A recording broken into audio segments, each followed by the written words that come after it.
pledge. I commit to be vigilant and bear in mind at all times the risk to myself and my colleagues from COVID-19. I promise to take all necessary precautions that prevent the spread of this deadly virus.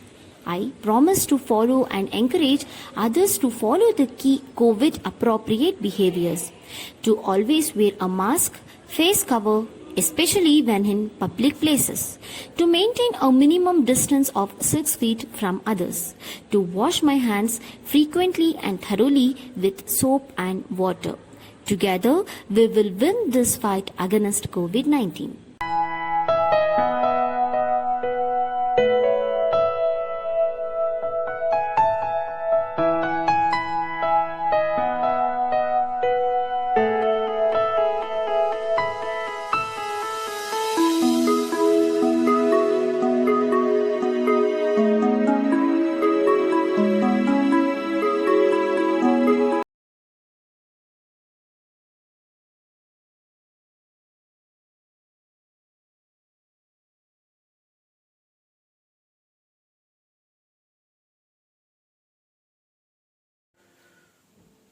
Good evening, children. Last class we started talking about the new concept, that is rise of independent regional powers.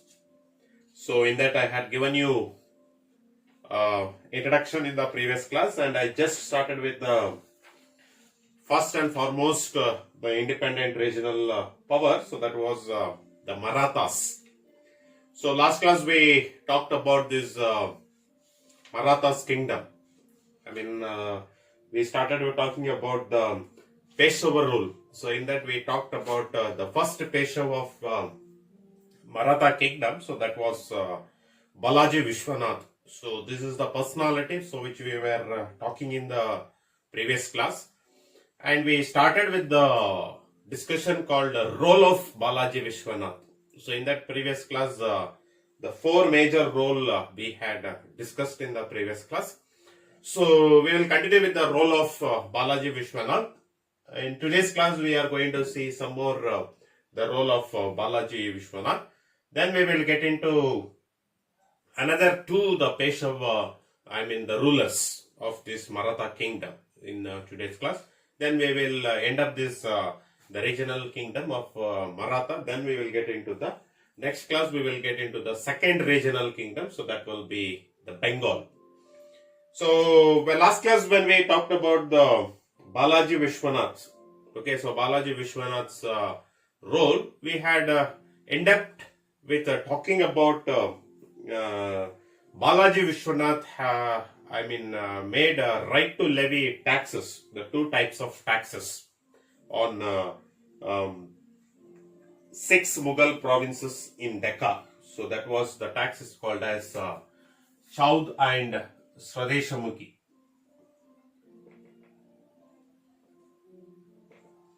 Chaud and Swadeshamukhi. So what is this Chaud? If you see, 1/4 of the revenue.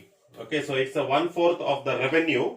So which should be paid to the Maratha rulers. Chaud means nothing but 1/4 of the revenue should be paid to the Marathas. Who has to pay? The cultivators.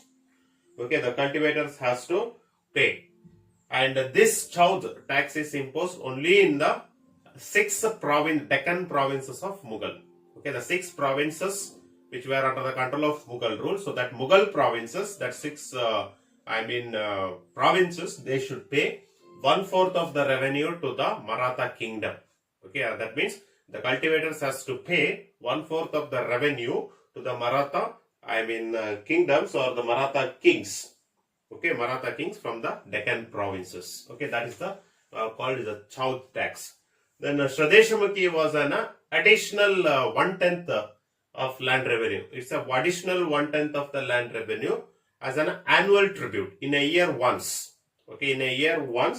So that has to be paid to the that revenue from the Maratha king. So they have to be paid.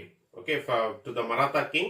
So that Swadeshamukhi tax, additional tax of 1/10 of the land revenue as a tribute that should be paid to the Maratha king by the 6 Deccan provinces of Mughal Empire. Okay, this is one of the two famous taxes, so which he levied, Balaji Vishwanath. One of the major important we are having it. Then 1719, so Balaji Vishwanath marched to Delhi to help the Shahid brothers, this of Shahid dynasty. Okay, to that ruler he went to help. So that ruler, and there he helped to fight against the Farq Kaisar. So against him, Balaji Vishwanath supported Shahid brothers to have a fight. So that was in 1719. Then Balaji Vishwanath made the Maratha Empire as a, formidable power. Formidable power means nothing but powerful. The Peshwa kingdom or powerful Maratha kingdom, or the large powerful Maratha kingdom. So he made under his Peshwaship. Then he laid a foundation of hereditary dynastic rule of Peshwas. Because Peshwas rule, the chief minister rule, started from Balaji Vishwanath, and that starting of this hereditary of ruling the Peshwas, hereditary in the sense the Peshwas. Now Balaji Vishwanath's son will be the next Peshwa. Then after that his son. That is nothing but hereditary. Okay, so that made the dynastic rule of Peshwas one of the memorable in the Maratha kingdom. Okay, so that is the one aspect, so which we are having it.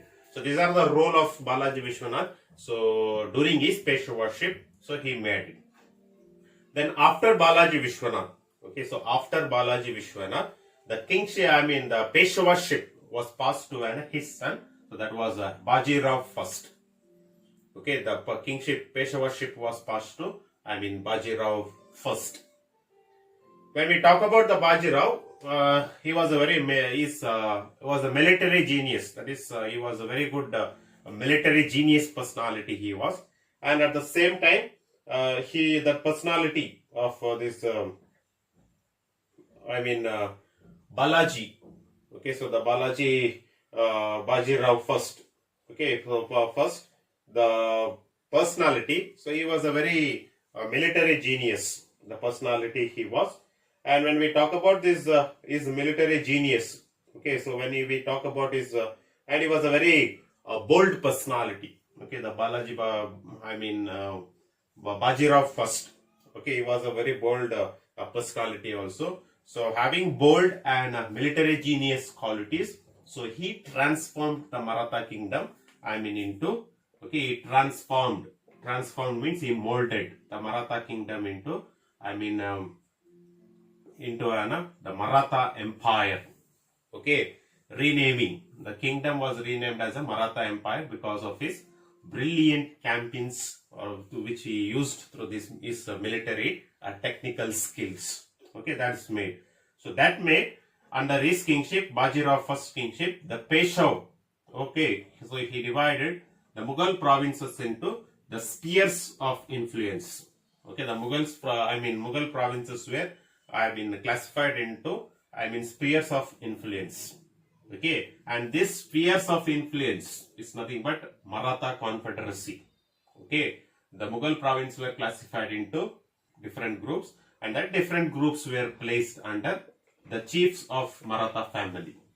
Okay, so each Mughal province, when it was divided into the four various classifications they made. Okay, Mughal provinces were spheres of influence, Maratha Confederacy, it was classified into four, and this four confederacy was placed under the chiefs of Maratha family. But even though it was placed under the chiefs of Maratha family, but the Peshwa, Bajirao first, was the official head of these particular unions. But the chiefs were enjoyed maximum, autonomy. Autonomy means the freedom. Okay, freedom they enjoyed. And the the prominent Maratha families, which was classified into Mughal province, were under place. That is, one is Bhonsle, then Holkar, Scindia, okay, Scindia, and Gaikwad. So these were the four Marathas family based on the Mughal province were classified into four groups. But that classification we call it as a Maratha Confederacy.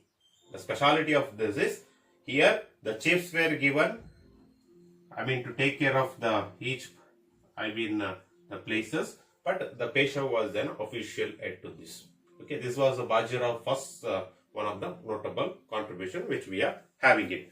Okay, so that's about the, Bajirao first, the son of, Balaji Vishwanath, which we are having it. Next we see Bajirao first, his son, Balaji Bajirao. Okay, Balaji Bajirao, one of the important, the third important, the Peshwa and one of the most important Peshwa of the Maratha kingdom. Okay, when we talk about him, it was during his, kingship, Peshwaship, the Pune became the capital of Maratha Empire. Okay, so he made Pune as the capital of Maratha Empire. Okay, that is the first and foremost which we are having. And when we took an Peshwaship, so his main aim was policy of expansion. He wanted, where the Mughal emperor was there in Delhi, he wanted to establish Maratha Empire. Okay, he wanted to replace Mughal Empire into a Maratha kingdom. So that was main intention of Balaji Vishwanath. So that is the reason, the policy of expansion. So he accepted. And during his kingship, he made Maratha Empire to reach power, glory, and power behind the Mughal throne. Okay, in north. He made one of the Maratha Empire as one of the popular kingdom and one of the famous and one of the glory and powerful kingdom in the north. He was ready to re-establish Mughal Empire into the Maratha Empire. But unfortunately, he came across the conquest of Punjab. So when the conquest of Punjab, when he was having a plan to capture Punjab. So during that time, badly he came across a conflict between one personality, so who is known as Ahmad Shah Abdali. Okay, in the previous lesson we talked. He was an Afghan ruler. Okay, Afghan ruler, so who came to India. And here, the clash between these two started. What was this clash between these two personalities? Balaji Bajirao also wanted mastery over the North India. He wanted the entire North India to be under the control of Balaji Bajirao.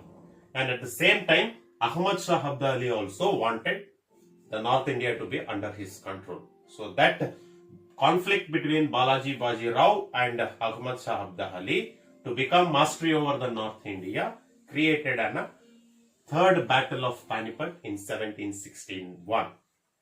First battle you know. Okay, the first battle of Panipat, which was fought between the Ibrahim Lodi and Babur in 1526. Then second battle, which was fought between the Akbar and Himu in 1556. It was fought. And third battle of Panipat, which took place in 1761. Okay, 1761, which we are in. And the battle was fought between Balaji Bajirao and Ahmad Shah Abdali. Okay, this battle was taken almost 90 kilometers away from Delhi. There is a place. So there is a place called Panipat. So there the battle was fought. Okay, and the battle was fought very boldly and strongly between these two personalities. But here, so what happened? Balaji Bajirao was one side, and Ahmad Shah Abdali was supported by the three Alis of India. Three different groups of people. They had supported. Okay, three. One is Holina, one of the group in India, and next one was Afghans, Deccan region, Doab regions people. Afghans, Doab region people, they supported, and Shuhaj-Dullah, one of the personality. These three personalities, three groups, they supported Ahmad Shah Abdali. So that made Ahmad Shah Abdali very strong and powerful to have a fight against Balaji Bajirao. Okay, so like this, so the battle take place. Because of the three Ali support to the Ahmad Shah Abdali, the Maratha army was badly defeated in the battle of, third battle of Panipat in 1761. Okay, so by that end, so Balaji Bajirao's, Peshwaship also comes to a conclusion. As a result of the battle, if you see, the Marathas' ambition. Okay, so the Marathas' ambition. Okay, what was the Marathas' ambition? So his ambition was mastery over the north, entire north. So in the north, so Mughal emperor should be replaced in the name of Maratha. Okay, that was his ambition, so it was completely scattered. Okay, so where they could not succeed in their ambition.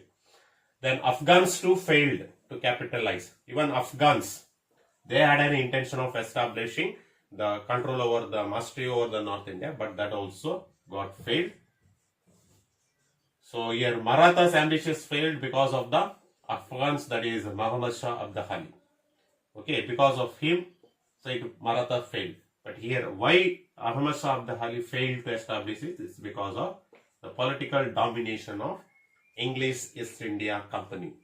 The entry of British people made even Ahmad Shah Abdali to fail is capitalized to make the North, a mastery over the North India. So like this, the three personalities, the three famous Peshawas.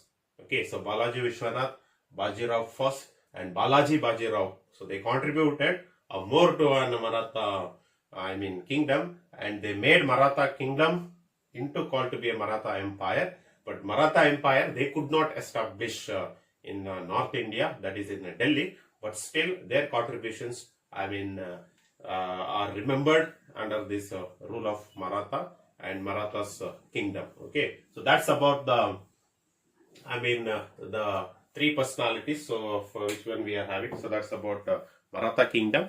Next class, so we will go with the next the regional power. So that will be Bengal. So we will go through it. So till here the three personalities. So you can go through it, and all three personalities are very important. Okay, so they are very important to the Maratha kingdom. So once you can go with the textbook and you can refer it. So any doubts if you are having it, so let me know it in the next class, or else we will move with the second regional kingdom. So that will be, we will be talking as a Bengal. Thank you.